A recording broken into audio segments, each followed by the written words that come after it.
আমরা দেখলাম যে হাইকোর্টের একটি রায়ে বলা হয়েছে যে সমস্ত কলেজগুলোতে যে ইউনিয়ন রুমগুলো রয়েছে সেগুলোকে বন্ধ করে দেওয়ার জন্য। আমরা আরজি করে ছাত্রছাত্রীরা আমরা যেটা দেখতে পাচ্ছি যে আরজি কর মেডিকেল কলেজে 2016 সালে লাস্ট ইলেকশন হয়েছে এবং তারপর থেকে কোনো ইলেকশন হয়নি, ফলে এখানে কোনো ডেমোক্রেটিকভাবে কোনো ইলেক্টেড বডি বা কোনো ইউনিয়ন নেই।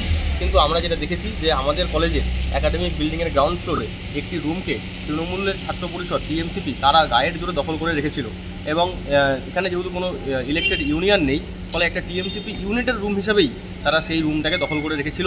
আপনারা জানেন যে আমাদের কলেজে অভয়ার ন্যায় বিচারের দাবিতে আন্দোলনের পরবর্তীকালে কলেজ কাউন্সিলের মিটিংয়ের মাধ্যমে এই রুমকে টিএমসিপি ইউনিটের হাত থেকে সরিয়ে দেওয়ার কথা ঘোষণা করা হয়, কলেজ কাউন্সিলের সিদ্ধান্ত হয়। কিন্তু তারপর আমরা দেখলাম যে রুমটা বন্ধ হয়ে আছে ঠিকই, কিন্তু টিএমসিপি ইউনিট রুমের যে নেম প্লেটটা সেটা এখনও সরানো হয়নি, সেটা এখনও আগের মতোই রয়েছে।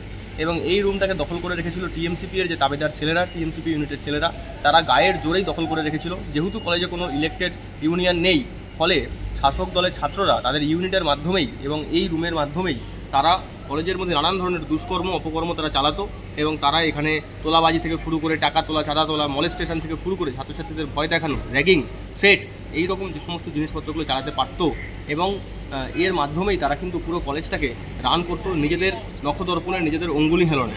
তাই আমরা আরজি করে ছাত্রছাত্রীরা যেটা বলতে চাই যে সমস্ত কলেজগুলোতে, সেটা মেডিকেল কলেজ হোক কি জেনারেল কলেজ হোক, সেখানে ছাত্রছাত্রীদের একটি ডেমোক্রেটিক ইউনিয়ন অবশ্যই প্রয়োজন, যেখানে ছাত্রছাত্রীরা নিজেদের ভোট দিয়ে তাদের নিজেদের রিপ্রেজেন্টেটিভ তারা চুজ করতে পারবে এবং ভোট দিয়ে তারা একটি ইউনিয়ন তৈরি করতে পারবে, যার মধ্যে দিয়ে তারা তাদের বিভিন্ন যে সমস্ত দাবি দেওয়া সমস্যা, সেই প্রবলেমগুলোকে অথরিটির কাছে অবধি পৌঁছাতে পারবে।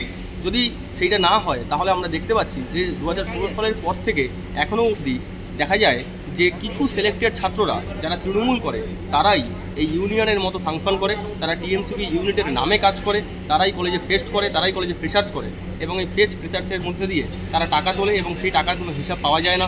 তারা সেখান থেকে সেই টাকার মাধ্যমে দুর্নীতি করে। ছাত্রছাত্রীরা যারা টিএমসিপির বিরুদ্ধে কথা বলে তাদেরকে তারা ভয় দেখায়, হুমকি দেয় এবং থ্রেট কালচার তারা চালু করে।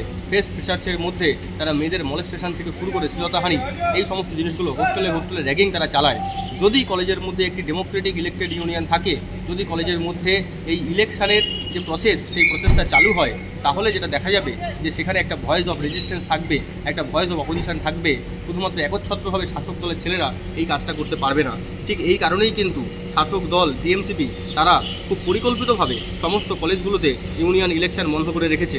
আজকে আমরা কসবার ল কলেজে যে ঘটনা দেখলাম, যে ইউনিয়ন রুম নামে যে রুমটা, সেই রুমের মধ্যে একটি ছাত্রীকে তাকে রেপ করা হলো। এটা হতে পারলো এই কারণেই, কারণ এখানে সেই কলেজেও কোনো ইউনিয়ন ইলেকশন হয় না এবং তার ফলে শাসক দলের ছাত্ররাই সেখানে দাদাগিরি করে এবং এই ধরনের রেপ মলেস্টেশনের মধ্যে তারা ঘটনা ঘটাতে পারে। তাই আমরা অবিলম্বে দাবি করছি যে আমাদের কলেজে যেভাবে আন্দোলনের মধ্যে দিয়ে তৃণমূল ছাত্র পরিষদকে কলেজ থেকে ছুড়ে বার করে দেওয়া হয়েছে, ছুড়ে ফেলে দেওয়া হয়েছে, সেইভাবেই সমস্ত কলেজগুলোতে এইরকম আন্দোলন গড়ে তোলা দরকার। ছাত্র সংসদ নির্বাচনের দাবিতে আন্দোলন গড়ে তোলা দরকার। আমরা সবাই বলতে চাই যে অবিলম্বে সমস্ত কলেজগুলোতে ডেমোক্রেটিক পদ্ধতিতে ছাত্র সংসদ নির্বাচন করতে হবে, কারণ ডেমোক্রেসির একমাত্র পথ ছাত্র সংসদ নির্বাচন বা সুষ্ঠু গণতান্ত্রিক ইলেকশন ছাড়া কোনোভাবেই একটা ডেমোক্রেসিকে কলেজের মধ্যে কিন্তু প্রতিষ্ঠিত করা যায় না। তাই আমরা অবিলম্বে ছাত্র সংসদ নির্বাচনের দাবি জানাচ্ছি। নাম? আমার নাম অনুপম রায়, আমি আরজি কলেজের ইন্টার্ন।